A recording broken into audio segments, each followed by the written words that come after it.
बढ़ाएं अपना कदम सक्सेस की ओर शिखर करियर इंस्टीट्यूट के साथ। शिखर करियर इंस्टीट्यूट पूर्वी भारत में एकमात्र कोचिंग संस्थान जो एक्सक्लूसिवली है मेडिकल एंट्रेंस एग्जाम के लिए।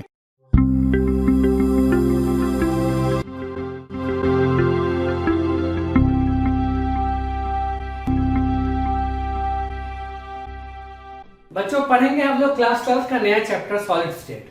जैसा कि हम लोग जानते हैं बेसिकली 3 स्टेट्स ऑफ मैटर होते हैं, एक होता है सॉलिड, एक लिक्विड और एक गैसियस। गैसियस स्टेट क्लास 11 में पढ़ना है और जो सॉलिड स्टेट और लिक्विड स्टेट है उसके बारे में क्लास 12 में पढ़ना है। लिक्विड स्टेट सॉल्यूशंस नाम के चैप्टर में है और सॉलिड स्टेट में हम लोग सॉलिड स्टेट के बारे में पढ़ेंगे। तो जैसा कि नाम ही बताता है तो हम लोग कह सकते हैं कि इस चैप्टर में हम लोगों को क्या पढ़ना है, सॉलिड्स के बारे में, उसका क्या प्रॉपर्टीज है वो पढ़ेंगे। फिर जानेंगे कि कितने टाइप्स ऑफ सॉलिड्स होते हैं, क्या क्या पॉसिबल स्ट्रक्चर्स होते हैं क्रिस्टलाइन सॉलिड्स के, और क्या क्या डिफेक्ट्स होता है सॉलिड्स में। समझ के ये सब पढ़ेंगे। मतलब सॉलिड के बारे में जानेंगे, जितना टाइप ऑफ स्ट्रक्चर्स होता है वेरियस डिपेंडिंग अपॉन कि कैसे अरेंज करते हैं पार्टिकल्स को। होता है ना कि कभी पार्टिकल्स को किसी पैटर्न में अरेंज करेंगे, अगर क्यूब वाले पैटर्न में तो क्यूबिकल हो गया, अगर हेक्सागन वाला लेंगे तो हेक्सागोनल हो गया। ठीक है, और क्या क्या उनका प्रॉपर्टीज है और फिर जानेंगे कि क्या क्या उसमें डिफेक्ट्स है। तो लिखे हैं this chapter deals with the study of different types of solids, various structures on the basis of arrangement of constituent particles and structural defects. अब सॉलिड्स का क्या क्या प्रॉपर्टीज होता है ये सब तो बताने का जरूरत नहीं है क्योंकि क्लास 11 में ही बता चुके होते हैं। फिर भी लिख दिए हैं कि सॉलिड्स का डेफिनेट मास होता है, डेफिनेट वॉल्यूम होता है, डेफिनेट शेप होता है। इंटरमॉलिक्यूलर डिस्टेंस काफी कम होता है, इंटरमॉलिक्यूलर फोर्सेस काफी ज्यादा होता है, ये रिजिड होते हैं और इनकम्प्रेसिबल होते हैं। मतलब कि इनको हम लोग कंप्रेस करके छोटा या खींच करके बड़ा ये सब नहीं कर सकते हैं। इसमें जो कॉन्स्टिट्यूएंट पार्टिकल्स होता है सबका फिक्स पोजीशन होता है और सब बच्चों हमेशा वाइब्रेट करता रहता है। ये सब लिख दिए हैं। अब हम लोग जानेंगे कि on the basis of nature of order present in arrangement of constituent particles, कि किस ऑर्डर में अरेंज किया हुआ है पार्टिकल्स, उसके बेसिस पे 2 तरह के सॉलिड्स होते हैं। क्लियर है बच्चों कि किस तरह से पार्टिकल्स को अरेंज किए हैं उसके बेसिस पे 2 सॉलिड्स होते हैं, एक होता है क्रिस्टलाइन सॉलिड्स और एक होता है एमोर्फस सॉलिड्स। ठीक है बच्चों, जो क्रिस्टलाइन सॉलिड होता है उसका बड़ा ही डेफिनेट सा पैटर्न होता है। मतलब जैसे फॉर एग्जांपल अगर कहां पे जगह है, जैसे मान लो यहीं पे बता दें, अगर अरेंज किया हुआ है कि ये वाला पार्टिकल्स है तब ऐसा वाला पार्टिकल है, तब ये है, तब ऐसा है, तब ये है, तब ऐसा है, तब ये है, तो दिख रहा है डेफिनेट पैटर्न है ना। अगर इनडेफिनेट पैटर्न होता कि ये 2 ठो हो गया, एक ठो ये हो गया, फिर एक ठो हो गया, फिर एक ये ऐसा आ गया, फिर 3 के बाद ऐसा आया, तो दिख रहा है ना ये डेफिनेट पैटर्न नहीं ना हुआ। तो हम लोग कहते हैं कि क्रिस्टलाइन सॉलिड्स वो होते हैं जिनमें पैटर्न एक फिक्स हो, रेगुलर हो, एक पार्टिकुलर पैटर्न हो। ठीक है, लेकिन अमॉर्फस में ऐसा कोई पैटर्न नहीं होता। जैसे कि कोयला ले लें, कोयला में ऐसा कोई पैटर्न नहीं ना, लेकिन डायमंड में बच्चों होता है पैटर्न। तो इरेगुलर शेप होता है इसका बोलते हैं डेफिनेट कैरेक्टरिस्टिक ज्योमेट्रिकल शेप होता है। ठीक है, हाँ हम लोग आ जाते हैं शेप पे, ऑर्डर बोल रहे थे। जैसे हम लोग अगर बात करते हैं डायमंड का पता नहीं एक डेफिनेट शेप है, लेकिन कोयला का जो पत्थर है कोई भी सभी शेप का आता है ना। अब ध्यान देने वाली चीज है क्रिस्टलाइन सॉलिड्स में एक परफेक्ट पैटर्न होता है और वो बहुत ही लंबा होता है। मतलब जितना बड़ा सॉलिड होगा थ्रू आउट उसमें वही पैटर्न फॉलो होगा, वही ऑर्डर फॉलो होगा। लेकिन जो एमॉर्फस होता है उसमें कोई भी पैटर्न अगर है तो वो बहुत ही कम दूरी के लिए, बहुत ही शॉर्ट रेंज के लिए फॉलो होता है। तो देखो लिखे हैं डेफिनेट कैरेक्टरिस्टिक ज्योमेट्रिकल शेप, इसका इरेगुलर शेप। यहाँ पे लॉन्ग रेंज ऑर्डर होता है, मतलब एक जितना दूर है उस पूरे में वो ऑर्डर फॉलो होगा, इसमें बहुत कम रेंज के लिए ऑर्डर फॉलो होगा। ठीक है, जो क्रिस्टलाइन सॉलिड है जैसे डायमंड को बच्चों अगर हम लोग काट दे 2 टुकड़ों में तो उसका हर टुकड़ा जो होगा जहां से काटे हैं वो प्लेन होगा। ठीक है, लेकिन जब एमॉर्फस से काटेंगे तो इरेगुलर रुखरा सा होगा। जैसे कोयला को 2 हिस्सा में तोड़ दो तो प्लेन सरफेस नहीं मिलता है। ठीक है, क्रिस्टलाइन सॉलिड्स जो होते हैं बच्चों चूंकि वहां पे बड़ा अच्छा सा लॉन्ग रेंज ऑर्डर है तो उसको मेल्ट करने के लिए बहुत ही ज्यादा टेम्परेचर चाहिए होगा ना, तो बोलते हैं melt eight sharp and characteristic temperature. लेकिन एमॉर्फस जो है वो किसी रेंज ऑफ टेम्परेचर में सॉफ्टन होता है। सॉफ्टन होने का मतलब कि वो सॉलिड से लिक्विड की तरफ जाना शुरू करता है। समझ जाओगे, इसका हाई मेल्टिंग पॉइंट लेकिन इसका कम ही होता है और ये किसी रेंज ऑफ टेम्परेचर होता है। इसका एक पार्टिकुलर टेम्परेचर है लेकिन इसका एक रेंज ऑफ टेम्परेचर है। क्रिस्टलाइन सॉलिड्स को अगर बच्चों हम लोग को मेल्ट करना है तो उसमें कुछ फिक्स कैरेक्टरिस्टिक इंथैल्पी लगता है।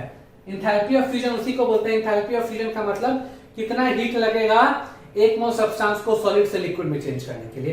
तो कोई फिक्स वैल्यू होता है कि हाँ 100 यूनिट है, 200 यूनिट है या कुछ है, लेकिन एमोर्फस में कोई फिक्स वैल्यू नहीं होता है।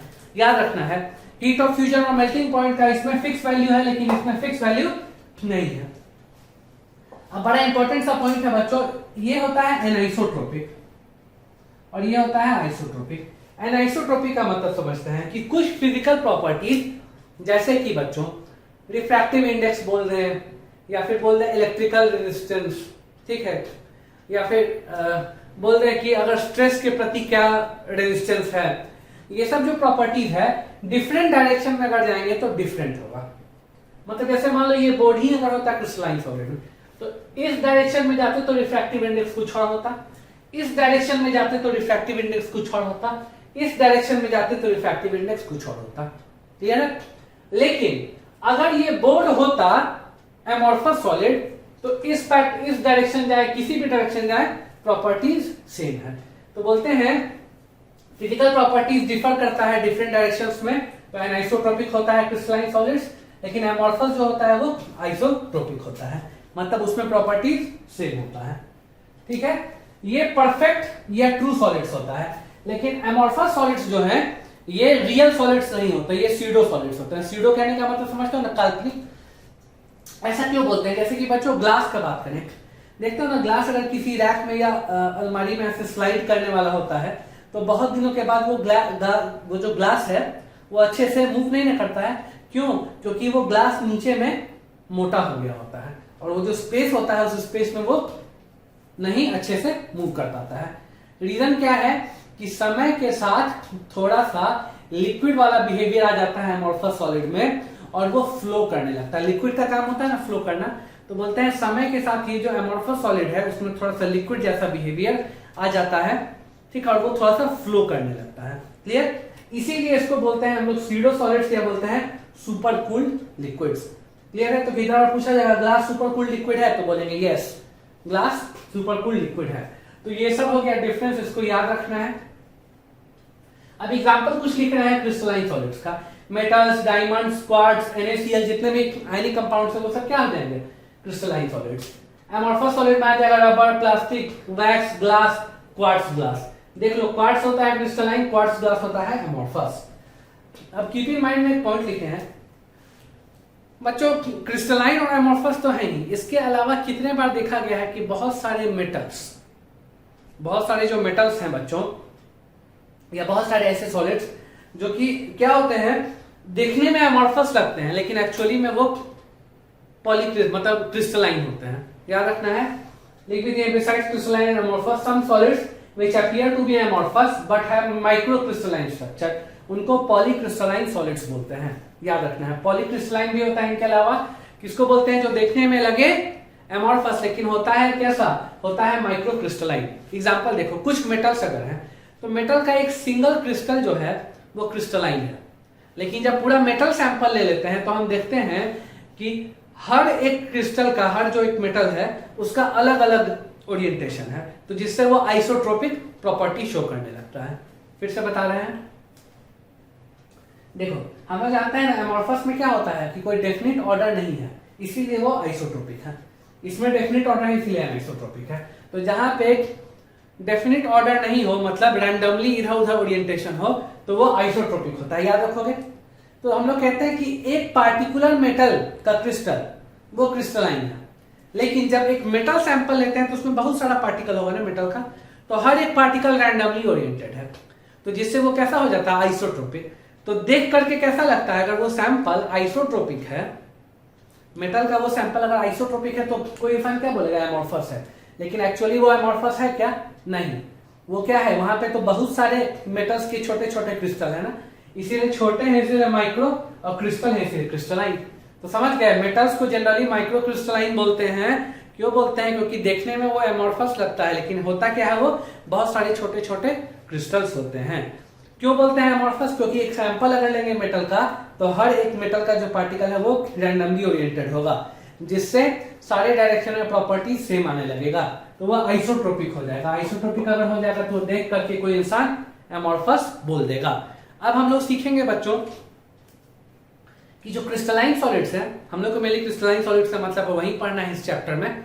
जो क्रिस्टलाइन सॉलिड्स हैं वो कितने टाइप के होते हैं हम लोग उसको पढ़ेंगे, उसका कुछ एग्जांपल्स देख लेंगे, और फिर हम लोग प्रॉपर जो चैप्टर में जो पढ़ना है उस पर आ जाएंगे कि क्या होता है क्रिस्टल लैटिस या स्पेस लैटिस या 3D लैटिस, किस तरह से उसका टाइप्स हम लोग बोलते हैं और क्या क्या हम लोग को सिलेबस में पढ़ना है, और फिर हम लोग रेगुलर बेसिस से जो चैप्टर्स के जो इंपॉर्टेंट पॉइंट्स है जो कि पूछे जाते हैं एग्जाम में वो सब पढ़ना शुरू कर देंगे। तो अभी तक हम लोगों ने जाना कि क्रिस्टलाइन सॉलिड्स और एमॉर्फस सॉलिड्स क्या होते हैं, दोनों में क्या फर्क है। तो अब हम लोग पढ़ेंगे कि कितने टाइप्स ऑफ क्रिस्टलाइन सॉलिड्स होते हैं। तो on the basis of intermolecular forces हम लोग डिवाइड करते हैं 4 कैटेगरी में क्रिस्टलाइन सॉलिड्स को। बच्चों इंटरमॉलिक्यूलर फोर्सेस पहले भी पढ़ चुके हैं ना, वैन डर वाल्स फोर्सेस जिसमें पढ़े थे लंदन या dispersion forces, dipole induced dipole, hydrogen bonding, ये सब पढ़े थे ना। तो उसी के बेसिस पे कर रहे हैं हम लोग बोलते हैं कि 4 टाइप्स होते हैं, एक होता है मॉलिक्यूलर सॉलिड, एक होता है आयनिक, एक मेटेलिक और एक कोवेलेंट और नेटवर्क सॉलिड्स। ये सब का जिक्र केमिकल बॉन्डिंग नाम के चैप्टर में क्लास 11th में हो चुका है, बहुत सारे बच्चे इसको पढ़ भी चुके हैं, हम पढ़ाए भी थे इसको केमिकल बॉन्डिंग नाम के चैप्टर में। तो जैसा कि नाम है बच्चों मॉलिक्यूलर सॉलिड्स, तो बोलेंगे ना इसमें मॉलिक्यूल्स ही होंगे, कॉन्स्टिट्यूएंट पार्टिकल्स, ठीक है। मॉलिक्यूलर सॉलिड्स में मॉलिक्यूल्स होते हैं, कॉन्स्टिट्यूएंट पार्टिकल्स, और इसको फर्दर 3 कैटेगरी में डिवाइड करते हैं, नॉन पोलर क्रिस्टलाइन सॉलिड्स या polar molecular solids and hydrogen bonded molecular solids. Non polar कब होता है? जब लंदन या डिस्पर्शन फोर्सेस होता था ना बच्चों, पढ़े थे हम लोग कि नॉन पोलर मॉलिक्यूल्स में हमेशा लंदन फोर्सेस होता है। एग्जांपल भी लिखे हैं, अगर सॉलिड फॉर्म में रहे आर्गन CCl4 CO2।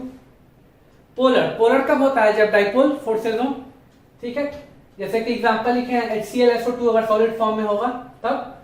और हाइड्रोजन बॉन्डेड तब होता है जब हाइड्रोजन बॉन्डिंग एग्जिस्ट करे, तो एग्जांपल है आइस H2O।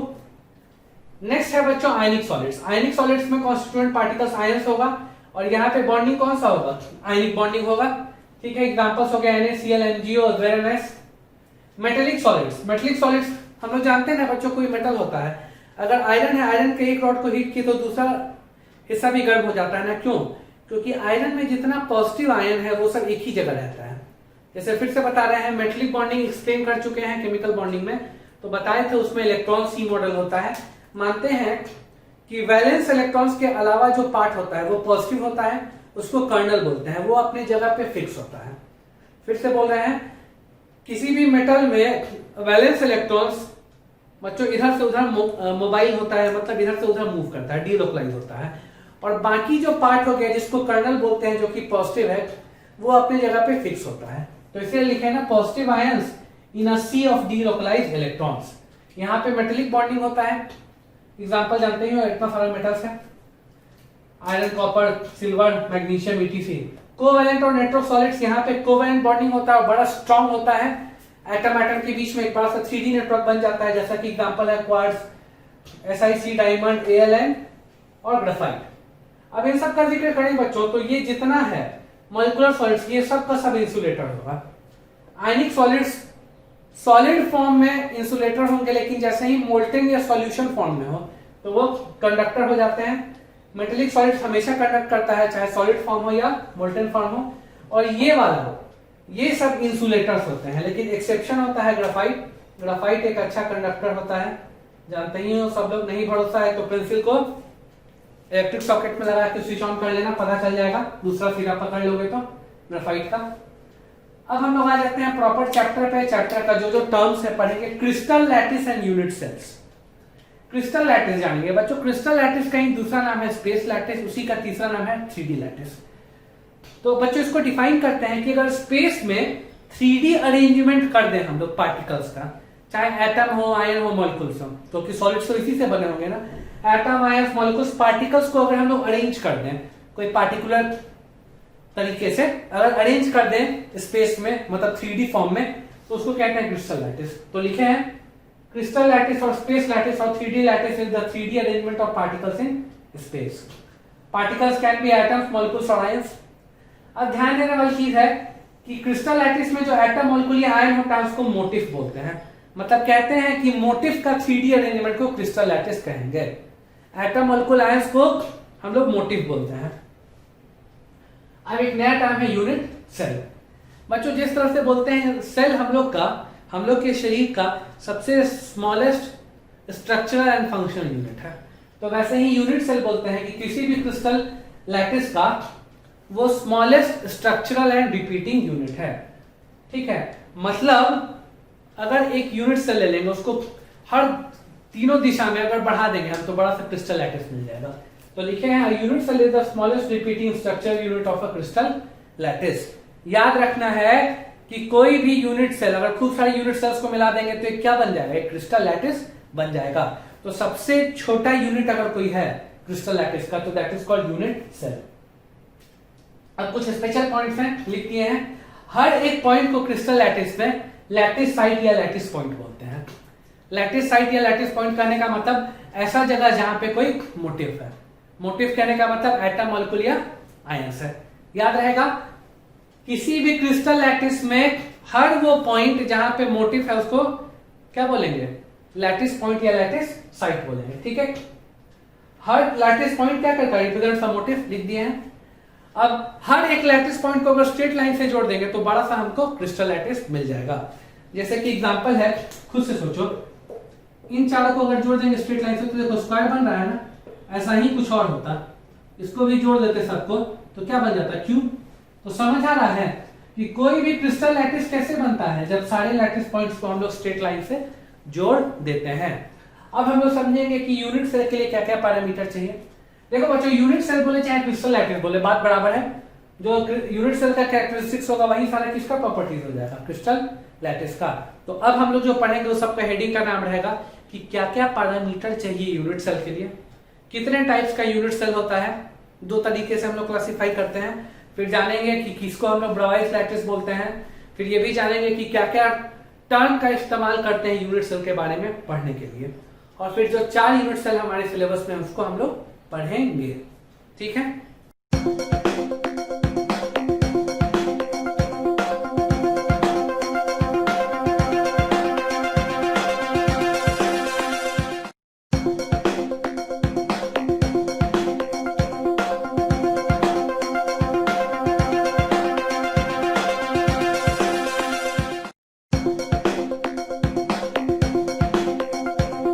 बच्चों अब हम लोग जानेंगे कि लैटिस पैरामीटर्स या पैरामीटर्स फॉर यूनिट सेल क्या होता है।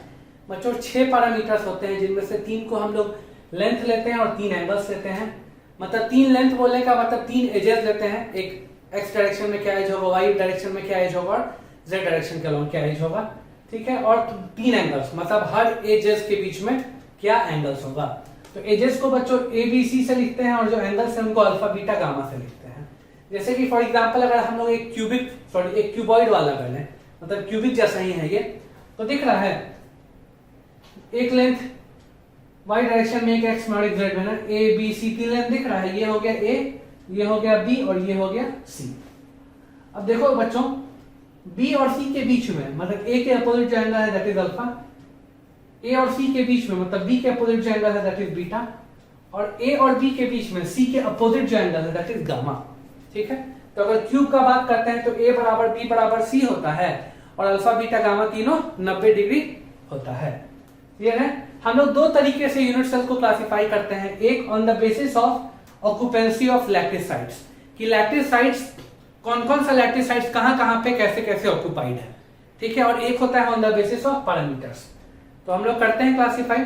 उससे पहले एक चीज बताना चाहेंगे, अगर बच्चों सारा लैटिस साइट्स पे पार्टिकल्स है और सब एक ही जैसा आइडेंटिकल है तो हम लोग बोलते हैं उसको आइडियल यूनिट सेल। आइडियल कहने का मतलब वहां पे सब कुछ एक जैसा है, मतलब सारे लैटिस पॉइंट्स पे जितने भी चीज हैं वो सब एग्जैक्टली सेम एटम है या सेम आयन है। ठीक है, तब आइडियल कहलाएगा, अदरवाइज वो नॉन आइडियल होगा। समझ गए? तो कितने बार ये सब चीज पूछा जाता है बच्चों कि सारा लैटिस साइट्स एक ही जैसा एटम से है ऑक्यूपाइड, तो दैट इज आइडियल कि नॉन आइडियल लैटिस सेट। तो बोलेंगे आइडियल लैटिस है या फिर आइडियल यूनिट सेल है। तो हम लोग आ जाते हैं on the basis of occupancy of lattice sites. 2 तरीके का होता है, एक होता है सिंपल और प्रिमिटिव यूनिट सेल और एक होता है centred unit cell. Primitive unit cell कहने का मतलब ऐसा यूनिट सेल जिसमें केवल और केवल कॉर्नर्स पे हो पार्टिकल्स। एटम, मॉलिक्यूल्स या आयंस जो हो वो कहां पे हो? केवल सारे कॉर्नर्स पे हो। जब केवल कॉर्नर्स पे होंगे तो that will be called primitive और सिंपल यूनिट सेल। और अगर कॉर्नर के अलावा भी किसी और जगह होंगे तो उसको कहेंगे सेंटर्ड यूनिट सेल। क्लियर है बच्चों? तो on the basis of occupancy में क्या है? एक है प्रिमिटिव यूनिट सेल जिसमें केवल कॉर्नर्स पे होता है, और एक है सेंटर्ड यूनिट सेल जिसमें कॉर्नर के अलावा और भी बहुत सारे जगह होता है। जैसे कि इसको भी 3 तरीके से क्लासिफाई करते हैं। एक होता है बच्चों बॉडी सेंटर्ड, ठीक है। बॉडी सेंटर्ड कहने का मतलब जो यूनिट सेल होगा उसके मेन बॉडी सेंटर पे होगा प्लस कॉर्नर पे होगा, तो लिख दिया है बॉडी सेंटर पे प्लस कॉर्नर्स पे। फेस सेंटर का बोलते हैं तो जितना भी फेसेस है, जैसे अगर क्यूब का बात करें तो क्यूब में 6 फेस होगा ना, तो 6 फेस के सेंटर पे प्लस 8 कॉर्नर पे। क्लियर है? तो लिख दिया है particles at centres of all faces, all faces and all corners. और एंड सेंटर का मतलब हो गया कि कोई सा भी 2 अपोजिट फेस ले लेना है। जैसे जिस भी रूम में तुम बैठे हुए हो तुमको दिखेगा 6 फेस है, 6 फेस दिख रहा होगा, ऊपर नीचे दाएं बाएं आगे पीछे। तो कोई भी एक सेट पर या तो ऊपर नीचे वाले के सेंटर पे, या तो दाएं बाएं वाले के सेंटर पे, या तो आगे पीछे वाले के सेंटर पे, कोई 2 अपोजिट फेस के सेंटर पे और 8 कॉर्नर पे। इमेजिन कर पा रहे हो ना? जिस भी रूम में तुम लोग बैठे हो उसमें इमेजिन कर लो, 8 कॉर्नर दिखेगा बच्चों, 6 फेस दिखेगा और 12 एज दिखेगा। तो क्लियर है? इसको बोलते हैं। अब हम लोग करेंगे types of unit cells on the basis of A, B and C, alpha beta and gamma, मतलब लैटिस पैरामीटर्स पे। ये 7 वैरायटी होता है, cubic, tetragonal, orthorhombic, hexagonal, rhombohedral, monoclinic और ट्राइक्लिनिक। हमारे सिलेबस में केवल क्यूबिक वाला पढ़ना है और ये हेक्सागोनल वाला पढ़ना है। सबका ये लिखा हुआ है, ये सब याद करने का कोई जरूरत नहीं है, बस पता होना चाहिए क्यूबिक का और हेक्सागोनल का। बहुत सारा बच्चा हमको कहता है कि सर ऑर्थोरॉम्बिक और मोनोक्लिनिक भी तो पूछा गया है कभी कभी एपीएमटी में। तो ऑर्थोरॉम्बिक मोनोक्लिनिक इसलिए पूछा गया है क्योंकि ऑर्थोरॉम्बिक और मोनोक्लिनिक सल्फर पढ़ते हैं हम लोग पी ब्लॉक में। तो ये सब लिखा हुआ है, अब समझ लो। कायदे से बच्चों ये जो 4 कैटेगरी पढ़े हैं ये चारों ये सातों में एग्जिस्ट करना चाहिए था ना। मतलब इसमें भी होता primitive, body centre, face centre, and centre, इसमें भी चारों, वैसे करके हम लोग को 28 यूनिट सेल दिखता। लेकिन देखा गया कायदे से कि ये 28 नहीं एग्जिस्ट करता है, ये 28 एग्जिस्ट नहीं करता है, बस मात्र 14 ही एग्जिस्ट करता है। सब में प्रिमिटिव होता है, ऑर्थोरॉम्बिक में चारों होता है, मतलब primitive, body centre, face centre और एंड सेंटर। क्यूबिक में बस 3 होता है, प्रिमिटिव, बॉडी सेंटर और फेस सेंटर। हेक्सागोनल में केवल प्रिमिटिव होता है। तो हम लोग को बस यही 4 पढ़ना है अपने सिलेबस में, ठीक है। क्यूबिक का तीनों, प्रिमिटिव, बॉडी सेंटर और फेस सेंटर, और हेक्सागोनल का प्रिमिटिव, ठीक है। इसमें चारों एग्जिस्ट करता है। टेट्रागोनल में प्रिमिटिव और बॉडी सेंटर होता है, इसमें प्रिमिटिव और एंड सेंटर होता है। तो एग्जिस्ट करता है बस 14 यूनिट सेल्स और क्रिस्टल लैटिस। समझ गए? एक्चुअली कायदे से एग्जिस्ट करना तो चाहिए था 7 चौका 28, लेकिन एक्चुअली एग्जिस्ट करता है बस 14 क्रिस्टल लैटिस और 14 यूनिट सेल। और जो साइंटिस्ट बताए उन्हीं के नाम पे बोलते हैं इसको ब्रावाइस लैटिसेस। क्लियर है? ब्रावाइस लैटिसेस। तो याद रखना है बच्चों, ये होता है। क्लियर है? सबसे पहला है रैंक, जिसको Z से लिखते हैं। रैंक का मतलब होता है कि इफेक्टिवली कितना नंबर ऑफ पार्टिकल्स है किसी यूनिट सेल में। जैसे मान लो तुम जिस रूम में बैठे हो उसी रूम को इमेजिन करना, उस रूम के हर कॉर्नर पे एक बड़ा सा हम बॉल रखते हैं या बड़ा सा एक एटम रखते हैं। तो बताओ तो क्या पूरा हिस्सा उस एटम का तुम्हारे रूम में होगा? नहीं ना। उस कॉर्नर का कुछ हिस्सा तो ऊपर वाले रूम में भी जाता है ना, बगल वाले रूम में भी जाता है ना। ऐसे समझो जैसे यही वो ये क्यूब वाला रूम होता। अगर यहाँ पे एक बड़ा सा हम लोग एटम रख देते तो देखो तो एटम का केवल कुछ ही हिस्सा ना इस यूनिट सेल में जा रहा है, बाकी हिस्सा तो यूनिट सेल से बाहर है ना। तो हम लोग बोलते हैं इफेक्टिवली कितना हिस्सा होगा, बस यही हिस्सा होगा ना। तो रैंक उसी को मेजर करता है, number of effective particles in a unit cell. Unit cell में इफेक्टिवली कितना पार्टिकल्स है उसको रैंक बोलते हैं। नेक्स्ट है कोऑर्डिनेशन नंबर। कोऑर्डिनेशन नंबर का मतलब होता है कोई भी पार्टिकल है तो उसके अगल बगल, जस्ट अगल बगल में कितना सारा पार्टिकल्स है, मतलब नंबर ऑफ नियरेस्ट नेबर्स गिन लेते हैं, ठीक है। उसी को बोलते हैं coordination number CN। First coordination number में देखते हैं nearest neighbour, second coordination number में उससे थोड़ा सा ज्यादा दूरी वाला, जैसे मान लो ये वाला पेन है, इसके जस्ट आगे ये पेन है, ठीक है, इतने दूरी पे, तो इसको मान लो हम लोग मान लेंगे नियरेस्ट नेबर, तो कोऑर्डिनेशन नंबर हो गया ये। अब यहाँ पे भी कोई पेन होगा, ठीक है, इस पेन के जस्ट बाद यहाँ पे पेन है, तो बोलेंगे ये वाला इस पेन के लिए क्या हो जाएगा, सेकंड नियरेस्ट नेबर या सेकंड कोऑर्डिनेशन नंबर। जस्ट बगल वाला फर्स्ट कोऑर्डिनेशन नंबर, उसके बाद वाला सेकंड, उसके बाद वाला थर्ड। तो मेनली हमेशा फर्स्ट कोऑर्डिनेशन नंबर पूछा जाता है अगर CN लिखा रहे तो। पैकिंग फ्रैक्शन, हम लोग क्या देख रहे हैं, अगर एक यूनिट सेल में बहुत सारा एटम्स रखा हुआ है तो सारा का सारा जगह यूनिट सेल का 100% जगह ऑक्युपाई नहीं हो पाएगा, कुछ जगह बच जाएगा। कैसे हम लोग बैग पैक करते हैं, घूमने जाते हैं तो कुछ जगह खाली बच जाता है ना, ठीक है। तो हम लोग बोलते हैं पैकिंग फ्रैक्शन, PF का मतलब होता है ratio of volume occupied by particles by में total volume of unit cell, मतलब यूनिट सेल के टोटल वॉल्यूम का कितना हिस्सा एटम्स या पार्टिकल्स ऑक्युपाई कर रहा है, that is called packing fraction. अगर इसको 100 से मल्टीप्लाई कर देंगे तो ये पैकिंग एफिशिएंसी हो जाएगा। पैकिंग फ्रैक्शन का मतलब कितना जगह ऑक्युपाइड है, तो वॉइड फ्रैक्शन मतलब क्या हो जाएगा, कितना जगह खाली है, तो 1 में से घटा देंगे पैकिंग फ्रैक्शन। उसी तरह वॉइड एफिशिएंसी हो जाएगा वॉइड फ्रैक्शन इनटू 100। तो यही सब टर्म हम लोग हर यूनिट सेल में निकालेंगे, जो 4 पढ़ेंगे। क्यूबिक में पढ़ेंगे प्रिमिटिव वाला, बॉडी सेंटर्ड, फेस सेंटर्ड, और फिर हेक्सागोनल में पढ़ेंगे। एक बेसिक सा पॉइंट बता दिए हैं, किसी भी क्यूब में 8 कॉर्नर होता है, दिख रहा है, 1 2 3 4 5 6 7 और 8। एज कितना होता है, 12 एज होता है। देखो तो 1 2 3 4 5 6 7 8 9 10 11 12 एज दिख रहा है। 6 फेसेस होता है, एक फेस 2 3 4, एक पीछे वाला 5 और आगे वाला 6, मतलब आगे पीछे ऊपर नीचे दाएं बाएं। 4 प्रिंसिपल डायगोनल होता है या बॉडी डायगोनल। बॉडी डायगोनल कहने का मतलब 2 अपोजिट वाला कॉर्नर लेना है। देखो तो एक यहां से यहां मिला तो एक, ठीक है, क्लियर है, एक यहां से लेके यहां तक मिला है, क्लियर है, कोई परेशानी नहीं होना चाहिए। मतलब हमेशा करना क्या है, एक कॉर्नर लेना है आगे वाले फेस का, एक कॉर्नर लेना है पीछे वाले फेस का। तो ऐसे 4 डायगोनल तुम लोग को दिख जाएगा। यहां से हम लोग मिला रहे हैं, यहां एक हुआ, ठीक है, फिर यहां से मिला दे रहे हैं, यहां 2 हो गया, यहां से यहां मिला दे रहे हैं 3, और यहां से यहां मिला दे रहे हैं तो 4, क्लियर है। अब फेस डायगोनल का बात करेंगे तो देखो बच्चों, हर एक फेस पे हम लोग 2 डायगोनल बना सकते हैं, यहां से यहां और यहां से यहां। तो 6 फेस पे, हर एक फेस पे 2 डायगोनल, तो 6 फेस है, तो टोटल कितना, 12 डायगोनल। तो याद रखना है ये जो डायगोनल होता है इसका लेंथ होता है √2a। अगर ए हो जाएगा एज लेंथ, तो अगर ए रहेगा एज लेंथ, अगर ए रहेगा एज लेंथ तो फेस डायगोनल का लेंथ होगा √2a और बॉडी डायगोनल का लेंथ हो जाएगा √3a। अब ये भी पॉइंट बताते रहे कि किस पार्टिकल का कितना कंट्रीब्यूशन होता है अगर क्यूब में हो तो।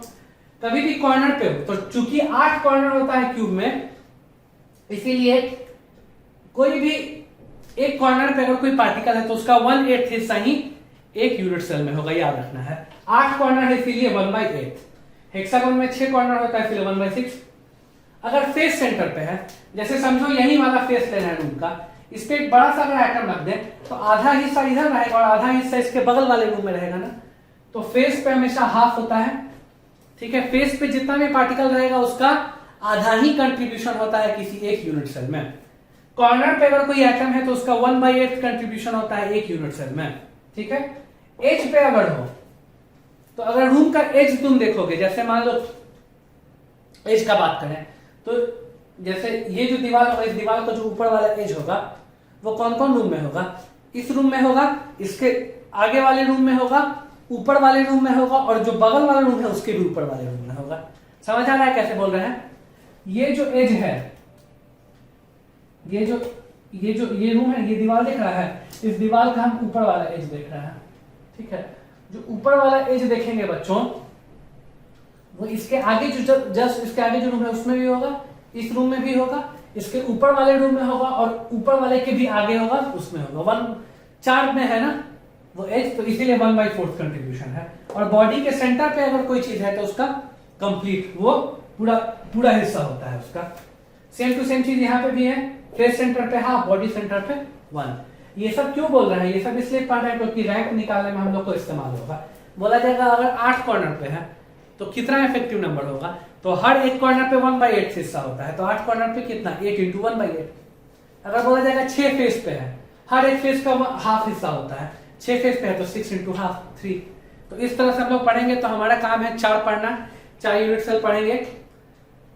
सिंपल क्यूबिक यूनिट सेल या primitive cubic unit cell PCC, body centre cubic unit cell BCC, face centre cubic unit cell FCC और हेक्सागोनल का प्रिमिटिव वाला सेल। क्लियर है? पढ़ेंगे डेंसिटी कैसे निकालते हैं, स्टैंडर्ड स्ट्रक्चर्स पढ़ेंगे, डिफेक्ट्स पढ़ेंगे, वॉइड्स पढ़ेंगे। ठीक है, यही सब पढ़ना है इस चैप्टर में। सब पे बहुत सारा न्यूमेरिकल्स भी करेंगे।